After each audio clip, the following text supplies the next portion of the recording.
Hey! What's up mga chang? Tayo ay nagbabalik na naman. Meron na naman tayong panibagong lulutuin ngayon.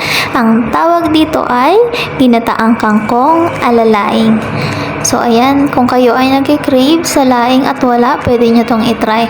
So ayan, nagprito na tayo dyan ng dilis. Then nilagay lang natin yung ating onion. Yan, nilahat ko na, garlic, Himalayan salt. Then yung sili natin hindi mawawala yan. And then, uunahin natin ilagay dito yung katawan ng kangkong para mas mauna siyang lumambot.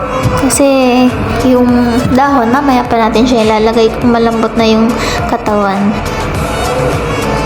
ng kangkong. So, ayan.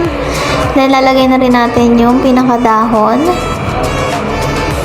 Yan, pwede nyo itong subukan kung kayo ay nag-crave talaga sa laing.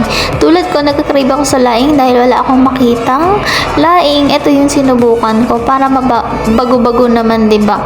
So, ayan, nalagay na rin natin yung ating gata. Pero kung may fresh gata kayo, mas okay. So, dahil wala rin tayong mahanap, okay na rin yung Coco Mama.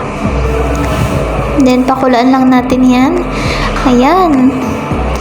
Nilagay rin tayo ng paminta.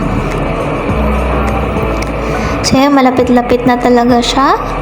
At ayan, luto na yung ating ginataang kangkong alalaing. So, ayan, tara. Kain na tayo. Sarap. Sobrang malinamnam at tamang-tama yung sinahog natin na dilis dito. Salamat sa panonood!